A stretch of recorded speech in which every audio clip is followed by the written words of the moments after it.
I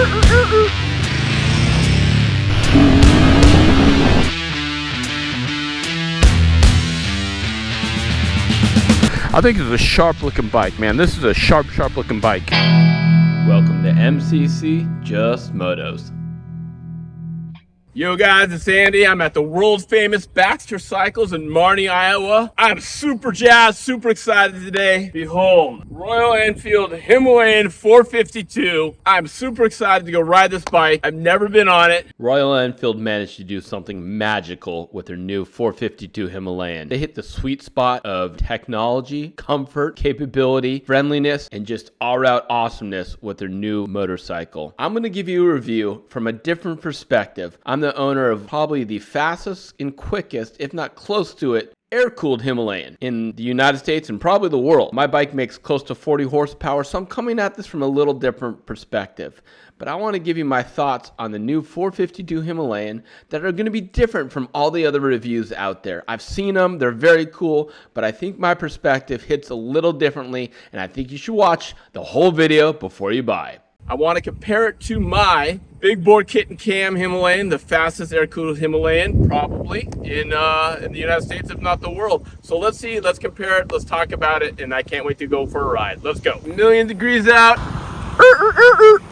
All right.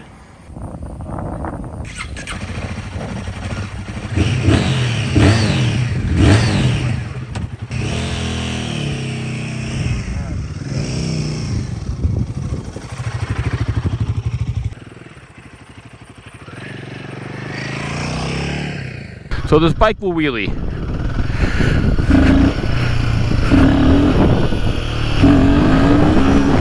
Yep, it wheelies. And it's actually really easy to wheelie. Here's the other thing that other reviewers get wrong. The biggest area of improvement and excellent is not the engine, it's the suspension. I didn't realize how good it was until I rode my road bike, my Super Meteor 650, over the same highway tar strips, and I felt every single one of those bumps. I didn't even notice them on the new 452 Himalayan. More on the suspension later. The first thing that you do notice when riding the 452 Himalayan is the engine. It's quicker and smoother revving. It has faster acceleration with more mid-range punch and higher top end. It's not a super fast revving engine, but it does rev faster.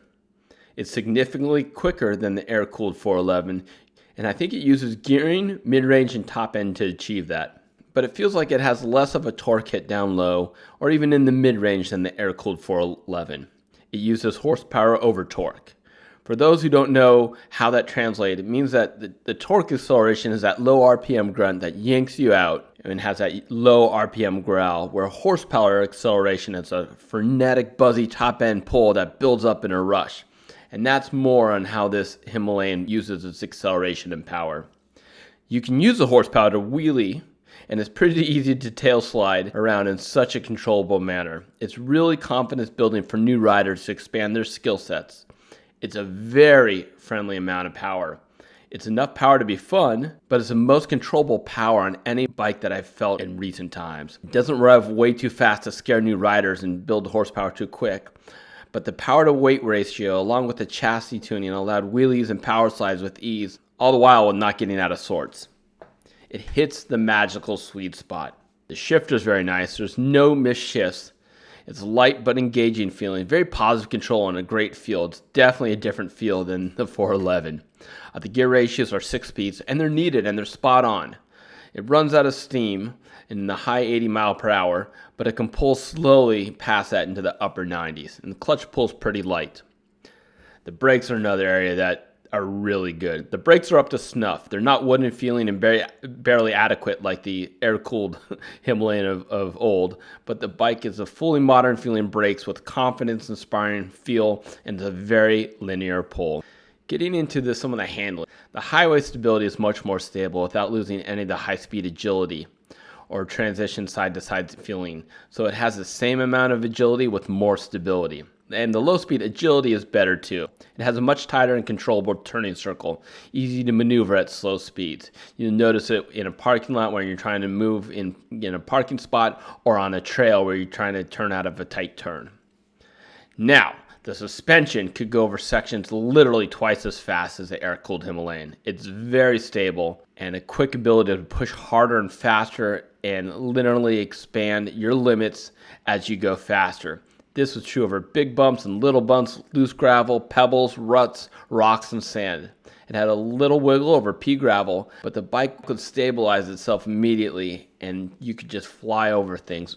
So it's very confidence inspiring. As far as comfort goes, the seat is way better and better material. The narrow middle pushes you more against the tank than in the back, and that's kind of how you want to ride an adventure bike, but it's not uncomfortable at all, and the standing position was great. Sitting on it is a little bit less legroom, even though it has a 2-position seat, a little bit less legroom than the stock 411, I think, but the seat is great and it feels great. Handlebar feel was perfect for my 5'11" body. Wind protection was about the same as the old bike, meaning it would keep wind off your chest, but it was pretty windy at speed. There is a little bit of downside that you gotta know when you're riding this bike. I'll talk about it. So the engine's a little bit buzzier. And what I mean, it has more high frequency vibration than the air-cooled 411. I don't know if it's because it revs differently or the chassis is stiffer and the vibrations go through the chassis, but you have a higher frequency vibration in the 411 and you really feel that in the seat. A little bit in the pegs and then a little bit less in the handlebars. So you feel a little bit more vibration. Is it a deal breaker? No, not for me, but something you'll want to be aware of. It doesn't have the lug capability of the air-cooled 411 where it would just chug along and use that long stroke to get the power and the torque out of it. You're using that high RPM, so you don't have that chug capability, which can be fun and easier for a lot of folks just learning to ride. And one thing that I did notice I was not expecting, because that chassis is so stiff, there is less road feel. You can go faster over things, but you're not feeling the road as much. You're not feeling the pavement. You're not feeling the dirt. You just don't have that road feel, and that's something that I miss in my 411. The bike doesn't wiggle as much, but I like that with the air-cooled bike. You get on the throttle, the bike would wiggle a little bit. You could feel the bike, and you could feel yourself around and where you are and just what the bike was doing at all times.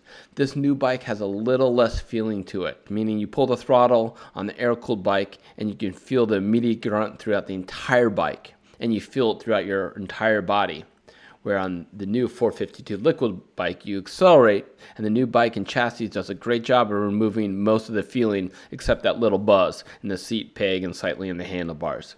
The fit and finish is really fantastic on the new bike, and it is above the air-cooled bike. It looks modern yet familiar. And the technology is really cool. Navigation right in there, and I think the look and the feel of the dash is really good, but it probably will take a little bit of time to get familiar with it in 100% of the controls for the right situation. So overall, this bike, it's a magic spot that many bikes try and attain to, but cannot meet. That's the fun, the capability, the easy to use for beginners, and have that expandability where you really are pushing yourself, getting better and better. It has that where probably the air-cooled bike didn't have that capability right off the bat. It puts it all together in a magical package that just isn't available anywhere else that I've seen. And all at a very good price that is basically the same price as the air-cooled bike when they came out. Adjusted for inflation, it's probably even less than when the air-cooled bike came out. So I think you're gonna be really happy. Guys, I do all things motorcycle. Check out my air-cooled review and my fastest air-cooled Himalayan. Please like and subscribe. And a huge thank you to Baxter Cycle for letting me come test and feel this Royal Enfield 452 Himalayan. We'll catch you in the next episode.